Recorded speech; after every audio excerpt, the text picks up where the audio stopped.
Hello, hello, শুনতে পাচ্ছ? এবার ঠিক আছে তো? হ্যাঁ, আমি বলছি আর যে সানি তোমার সঙ্গে। ইয়েস, এইবার আর কোনো রেডিও স্টেশনে নয়, এইবার আর কোনো ফ্রিকোয়েন্সি নয়, এবার কোনো শো এর নাম নেই। এবার এই সব কিছু ছাড়া পুরোপুরি আমি তোমার কাছে থাকবো। হ্যাঁ, এত দিন ধরে রেডিওতে যখন আমি চাকরি করতাম সেখানে একটু হলেও যেই জিনিসগুলো আমি তোমার সাথে শেয়ার করতে পারতাম না বা কোনো কারণে হয়তো বলার সুযোগ পেতাম না, এখন থেকে সেই জিনিসগুলো হবে। হ্যাঁ, আমি জানি যেহেতু আমি এই চাকরিটা ছেড়ে দিয়েছি তাই জন্য অনেকের একটু হলেও কষ্ট হয়েছে, তার মধ্যে আমিও সামিল রয়েছি। আর আমরা আগে যেরকমভাবে কথা বলতাম, আমি যেমন তোমাকে ফোন করতে বলতাম, আমি তোমাকে SMS করতে বলতাম, আর সেগুলো আমি সবসময় লাইভ তোমাকে শুনিয়ে দিতে পারতাম, এখন সেই জিনিসগুলো হবে না। কিন্তু আমি শুরুতেই বলতে চাই যে এটা একটা বছরের শুরু, এটা একটা নতুন জার্নির শুরু। আর এই জার্নিতে আমরা পাস্টের কথা বলবো না। হ্যাঁ, মনে পড়বে, স্মৃতিচারণ করব, ঠিক আছে, কিন্তু কেন হলো না, কি প্রবলেম ছিল, কোথায় কি ভুল হয়ে গেছিল, আমার তরফ থেকে কি ভুল ছিল, কি জায়গায় কি হলো, এইগুলো আমরা নিয়ে কোনো কথা বলবো না। এই নতুন জার্নিটা যেখানে এবার থেকে আমি তোমার সাথে ফেসবুকে ইন্টারঅ্যাক্ট করব, সাউন্ড ক্লাউডে আমি আমার এপিসোডগুলোকে আপলোড করব। এপিসোড বলতে এরকম করেই আমি কথা বলবো, যেমন এখন আমার কাছে স্টুডিও মাইক নেই, এখন আমার কাছে বন্ধ ঘরের যে ব্যাপারটা থাকতো রেডিও স্টেশনে সেই সব কিছু নেই। হ্যাঁ, আমার কাছে এসিও এখন আপাতত চলছে না, আমি আমার ঘরে বসে আছি, আমার খাটের ওপর বসে আছি। হ্যাঁ, আমার মা বাবার বিয়ের সময়কার খাট, আর আমার মাথার ওপর একটা সিলিং ফ্যান চলছে, ইনফ্যাক্ট আমার টিভিটাও চলছে, কিন্তু আমি মিউট করে রেখে দিয়েছি যাতে তোমার না মনে হয় যে আর কেউ আমার সঙ্গে রয়েছে। যতটা রিয়েল করা যায়, যতটা বেশি তোমার কাছে পৌঁছানো যায়, ঠিক সেইভাবে আমি তোমার কাছে পৌঁছানোর চেষ্টা করছি। বাট উই অল নো যে এইটা আর রেডিওতে লাইভ শো করার মধ্যে অনেকটা ডিফারেন্স আছে। আপাতত ঘড়ির কাঁটায় যতটা সময় বলছে সেটা আমি তোমাকে বলে দেবো, সন্ধেবেলা 8:02। আমি জানি না আমার ঘড়িটা কতটা ফাস্ট, ইনফ্যাক্ট আমার ড্যাডি বলতো যে আদতে যদি তুমি ফাস্ট করে রাখতে চাও ঘড়ি বা লেট করে রাখতে চাও, তুমি যেই মানুষটার ঘড়ি সেই মানুষটার অজান্তে করবে, না হলে তো সে যদি জানেই যে 5 মিনিট ফাস্ট বা 5 মিনিট স্লো, তাহলে তার কোনো লাভ হবে না ফাস্ট বা স্লো করে। তো যাই হোক, তুমি তোমার মতন করে সময়টাকে চেঞ্জ করে নিও, যেটা সেই রকম সময় হবে সেরকম করে করো।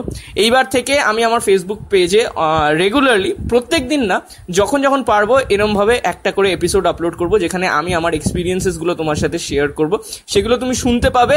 আর যেমনটা বলেছিলাম, পয়লা বৈশাখে নতুন করে একবার আমরা আরেকটা জার্নি শুরু করছি, এখানেও আমি তোমার সাপোর্টটা চাই। হ্যাঁ, আগের মতন যেরকম এনজয় করতে, সেই এনজয়টা শুরুর দিকে হবে না, কিন্তু যদি তুমি আমার সাথে থাকো, আমি যা যা মাথায় রেখেছি সেই জিনিসগুলো যদি আমরা এক এক করে এক্সিকিউট করতে পারি, এই শোটাও কিন্তু ভালো হবে, এই ব্যাপারটাও কিন্তু মজার হবে।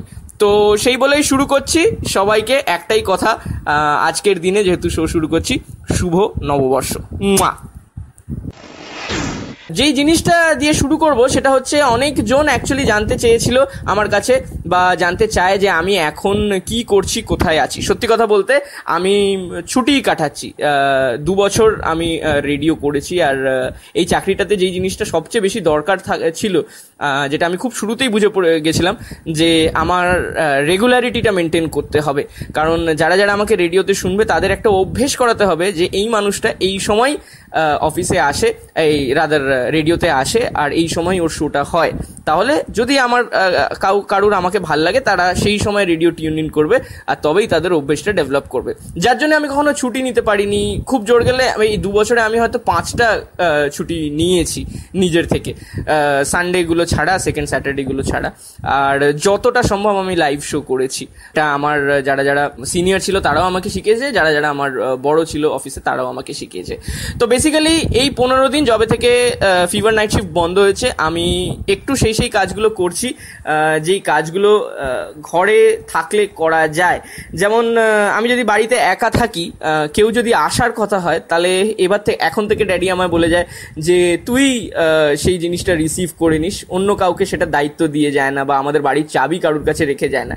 মানে কিছুদিন আগেই গ্যাস এসেছিল, তো গ্যাসটা আমি রিসিভ করেছি, গ্যাসের বই খুলে গ্যাসের লোককে নববর্ষের বকশিস দেওয়া থেকে শুরু করে গ্যাসটা রিসিভ করা আর সেই বইতে টিকমার্ক করা, সেটা আমি করলাম। তো অনেকদিন পরে এই ফিলিংটা আমি পেলাম যে ঘরে গ্যাস আসলে কিরম লাগে। এছাড়া বাড়িতে থাকলে হঠাৎ করে বৃষ্টি যদি পড়তে শুরু করে দেয়, যেটা আজকাল হচ্ছে খুব গরমকালের এই কালবৈশাখীর সিজনটার মধ্যে, তো যাদের বাড়িতে জামা কাপড় মেলা থাকে তাদেরকে এই দায়িত্বটা দেওয়া হয় যে বৃষ্টিটা পড়তে শুরু করলে গিয়ে জামা কাপড়গুলোকে নিয়ে আসবে। তো সেই জিনিসটা আমি করছি। আরেকটা জিনিস খুব মজার, সেটা হচ্ছে যে আমি না যতদিন চাকরি করেছি কলিং বেল বাজানোটা খুব মিস করেছি।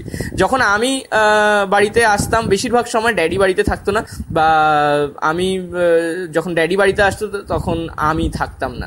বাড়িতে থাকার ফলে কি হয়েছে যে আমাদের যে ডুপ্লিকেট চাবিটা থাকতো, মানে দুজনের কাছে একটা একটা করে চাবি থাকতো, তো একটা অরিজিনাল একটা ডুপ্লিকেট। পরবর্তীকালে আমরা ভুলে গেছিলাম যে কার কাছে অরিজিনালটা রয়েছে। আমার কিরিংটা বেশি সুন্দর বলে আমারটাই অরিজিনাল হয়ে গেছে। তো যাই হোক, এবার থেকে একটা জিনিস হচ্ছে যে যে বাড়িতে আসে আর কেউ একজন থাকে বাড়িতে, আর সেটা হচ্ছে আমি। সে একটা কলিং বেল বাজানোর একটা সুযোগ পায়, তো আমিও দরজা খোলার একটা সুযোগ পাই। তো এই চেঞ্জেসগুলো হচ্ছে।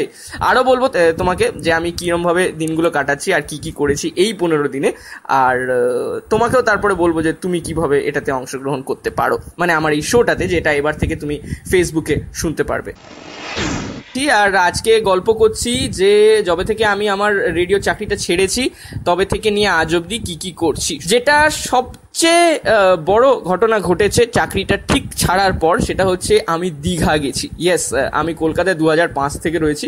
2005 থেকে 15 মিনস 10 বছরের এই সময়ের মধ্যে আমি কলকাতায় রয়েছি, কিন্তু আমি একবারও দীঘা ঘুরতে যাইনি।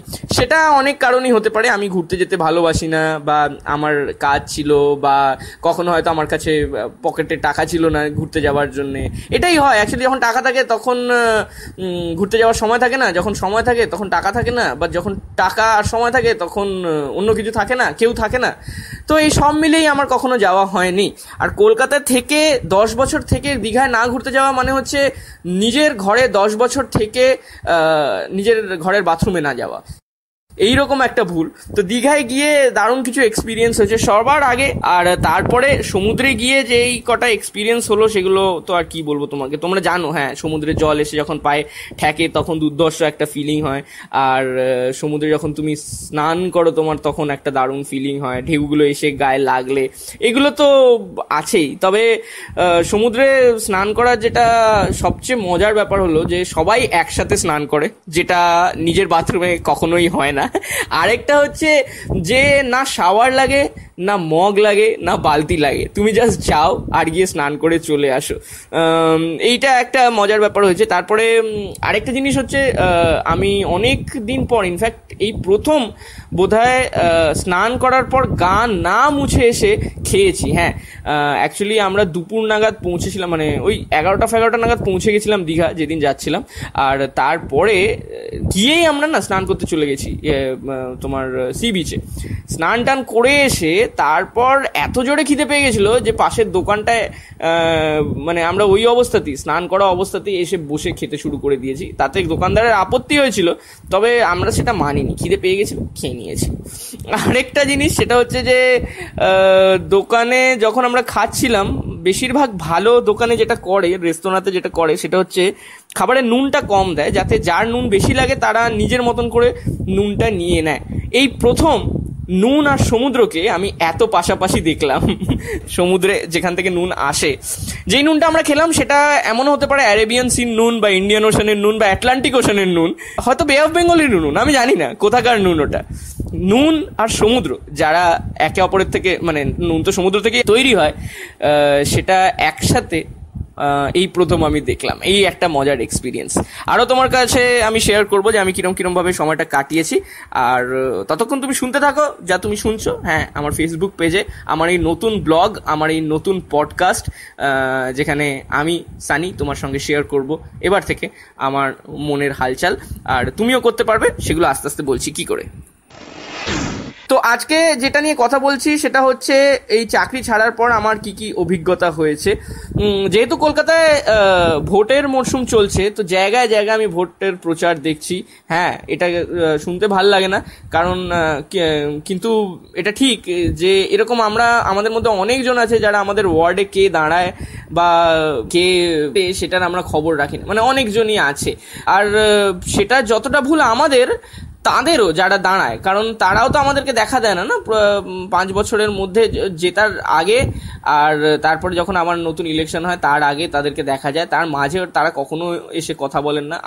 আমাদেরকেই বেশিরভাগ ক্ষেত্রে গিয়ে দেখা করতে। হ্যাঁ, দেয়ার আর এক্সেপশনস, অনেকজন আছে যারা হেল্প করে বা অনেকজন আছে যারা প্রকাশ্যে আসে, কিন্তু বেশিরভাগ ক্ষেত্রেই দেখা যায় যে তারা থাকেন না, আর দরকার পড়লে আমাদেরকেই তাদের কাছে যেতে হয়। তো যেটা আমি দেখছি সেটা হচ্ছে যে প্রত্যেকটা গলি গলিতে শহরের ফ্ল্যাগ কিন্তু তুলে ধরা হয়েছে। ইলেকশন হতে চলেছে, হ্যাঁ পুরো ভোট হতে চলেছে, তাই জন্যে বিভিন্ন দলের ফ্ল্যাগস রয়েছে। হ্যাঁ, আগে যেটা শুধু 2টো দল ছিল স্পেশালি আমাদের স্টেটে, সেখানে এখন 3 নম্বর দলও চলে এসছে। 3টে রং এখন আমরা বেশি করে দেখতে পাচ্ছি।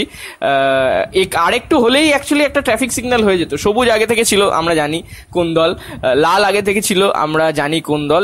এখন জাস্ট হলুদ হলেই ট্রাফিক সিগন্যাল হয়ে যেত কলকাতার প্রত্যেকটা গলি, কিন্তু সেটা হয়নি, অরেঞ্জ হয়ে গেছে। লাল আর হলুদ মিলিয়ে যেই কালারটা হয়, তো অরেঞ্জ কোন দল সেটাও আমরা জানি। সো সেই দলের বিভিন্ন জায়গায় বিভিন্ন পতাকা রয়েছে, আর এতগুলো পতাকা একসাথে দেখলে লাইন দিয়ে লাগানো রয়েছে, মনে হচ্ছে যখন আমি আমার পাড়া দিয়ে যাই না, হাঁটি, তখন মনে হয় যেন কেউ আমাকে গার্ড অফ অনার দিচ্ছে। সবকটা পতাকা আমাকে গার্ড অফ অনার দিচ্ছে, আমি যেন পরমবীর চক্র বা নোবেল প্রাইজ জিতেছি, আর ব্ল্যাক কার্পেটের ওপর দিয়ে হাঁটছি, কারণ পিচগলা রাস্তা তো, আর রাইট কার্পেট তো থাকবে না। আর এদিক থেকে অরেঞ্জ কয়েকটা ঝান্ডা আমাকে গার্ড অফ অনার দিচ্ছে, আর ওদিক থেকে রেড কয়েকটা ঝান্ডা, একটু এগিয়ে গিয়ে কয়েকটা সবুজ ঝান্ডা, আর তাদের বিভিন্ন বিভিন্ন সিম্বল রয়েছে। কিরকম মনে হয় যেন সবকটা কাপড় মেলা রয়েছে, এমন কাপড় মেলা যেগুলোকে আমরা পাত্তা দিই না সারা দিনে কখন গিয়ে তুলতে হবে। আমাদের নিজের কাপড় যখন আমরা মেলে রাখি ছাদে বা জানলার পাশে বা দড়ি দিয়ে, তখন আমরা এটা লক্ষ্য করি কখন বৃষ্টি হচ্ছে, যেটা আগেও বললাম, পরে সেই সময় গিয়ে তুলে নেবো। কিন্তু এই কাপড়গুলো হচ্ছে এমন কাপড় যেটা ভিজুক বা না ভিজুক সেগুলো মেলা রয়েছে, আর তাতে ক্লিপও কেউ লাগায় না। জাস্ট একটা ফ্ল্যাগের যেটা হয়, একটা রড থাকে, সেটার মধ্যে কাপড়টাকে বা ফ্ল্যাগটাকে ফিট করে ঝুলিয়ে দেওয়া হয় ল্যাম্প পোস্টের মধ্যে। তো এইটা দেখে আমার খুব ভাল লাগলো। এইটা একটা আমার মজার অবজারভেশন এই শহরে ভোটের সময়। আজকে শেয়ার করছি তোমার সাথে যে আমি এই 15 দিন, চাকরি ছাড়ার 15 দিন পর কি কি করলাম বা কি কি কাজ শুরু করছি, যার মধ্যে একটা হচ্ছে জিম জয়েন করা। হ্যাঁ, আমি জিম কিন্তু মাসলস তৈরি করার জন্য জয়েন করিনি। আমার একটা ছোট্ট ভুঁড়ি হয়ে গেছিল। আমার ড্যাডি, আমার কাছের বন্ধুরা বলে যেহেতু আমি বসে বসে শো করতাম, এতক্ষণ ধরে বসে থাকতাম, তাই জন্য এই ভুঁড়িটা হয়েছে। আমি ঠিক কারণটা জানি না, তো ওই ভুঁড়িটা কমানো, so that's why gym join করেছি। জিমে গিয়ে দারুণ কিছু অবজারভেশন হয়েছে। ফার্স্ট অফ অল, জিম হচ্ছে এমন একটা জায়গা যেখানে ছেলেরা আয়নার দিকে মেয়েদের থেকে বেশি তাকায়। হ্যাঁ, আমি এটা দেখে এক একটা এক্সারসাইজ পুরো করার পরেই ছেলেরা গিয়ে, যারা ভাবো হাতের এক্সারসাইজ করছে তারা গিয়ে নিজের হাতটাকে চেক করে, যারা ভাবো বুকের এক্সারসাইজ করছে তারা নিজের বুকটাকে একবার করে চেক করে নেয়, যারা পেটের এক্সারসাইজ অ্যাবস করছে তারা নিজের পেটটাকে এরকম চেক করে নেয়। অন্যান্য সময় আমরা আয়নাটা শুধুমাত্র চুলটাকে আঁচড়ানোর জন্য ইউজ করি, আর এটা কথাতেও আছে যে ছেলেরা আয়না কম ইউজ করে। সেটা আমি ঠিক কতটা বিশ্বাস করি না, it depends to person. But হ্যাঁ, জিম হচ্ছে এমন একটা জায়গা যেখানে ছেলেরা মেয়েদের থেকে বেশি আয়নার দিকে তাকায়, এটা কিন্তু ফর শিওর। আর বেশি না হলেও ইকুয়ালি আয়নার দিকে তাকায়। আরেকটা জিনিস আমি যেটা লক্ষ্য করেছি, আর আমি যেটা বলতে চাই এখানে, সেটা হচ্ছে জিম হচ্ছে এমন একটা জায়গা যেখানে প্রত্যেকটা ক্লাস টিচার বা যারা যারা স্কুলে পড়ান তাদের যাওয়া উচিত, নট ফর ব্যায়াম, যাওয়া উচিত। কি কি ধরনের নতুন নতুন পানিশমেন্ট দেওয়া যায়। আমি জানি মেইন স্ট্রিম কয়েকটা পানিশমেন্ট রয়েছে, আর বাচ্চারা যখন ভুল করে তাদেরকে শাস্তি দেওয়ার জন্য সেই পানিশমেন্টই দেওয়া হয়। কান ধরে উঠবস, বা কান ধরে দাঁড়িয়ে থাকা, বা নীল ডাউন হওয়া, বা আমাদের ভিলাইতে আমি যেখানে থাকতাম সেখানে যেটা ছিল সেটা হচ্ছে মুরগা হওয়া, মানে পায়ের মধ্যে দিয়ে হাতটাকে ধরে নিজের কানটাকে ধরতে হতো। ওটা একটা খুব টাফ পানিশমেন্ট ছিল। মুরগা বান্না পারতা থা, এরকম করে আমরা বলতাম, মুরগা বানা দো। জিমে গেলে কিন্তু এইখান থেকে অনেক টিপস পাবে, নতুন নতুন কি কি পানিশমেন্ট দেওয়া যেতে পারে বাচ্চাদের, যেখানে বাচ্চাদের একটু শারীরিক কষ্ট হবে বটে, কিন্তু তার সাথে সাথে তারা একটু ফিটও হয়ে যাবে। হ্যাঁ, তো যার মানে যেই বাচ্চাটা ক্লাসের সবচেয়ে দুষ্টু সে সবচেয়ে ফিট হবে, কারণ তাকে সবচেয়ে বেশি পানিশমেন্ট দেওয়া হবে। ওট বস করার জায়গায় ভাবো তুমি বাচ্চাদেরকে একটু সিট আপ মারা শেখাতে পারো। হ্যাঁ, তুমি আজকে হোমওয়ার্ক করে আনোনি, তুমি 10টা সিট আপ মারবে। হ্যাঁ, তুমি আজকে হোমওয়ার্ক করে আনোনি, তুমি আজকে ছোট্ট একটা ডাম্বেল 15 বার তুলবে। তুমি আজকে হোমওয়ার্ক করে আনোনি, তুমি ওই কি বলে কি চিনিং বলে ওটাকে একটা, সেইটা করবে। তো এইখান থেকে কিন্তু ক্লাস টিচাররা অনেক কিছু নিতে পারে। আরও তোমাকে গল্প বলবো আমার চাকরি ছাড়ার পর অভিজ্ঞতার, শুনতে থাকো যেটা তুমি শুনছো, আর থাকো আমার সাথে।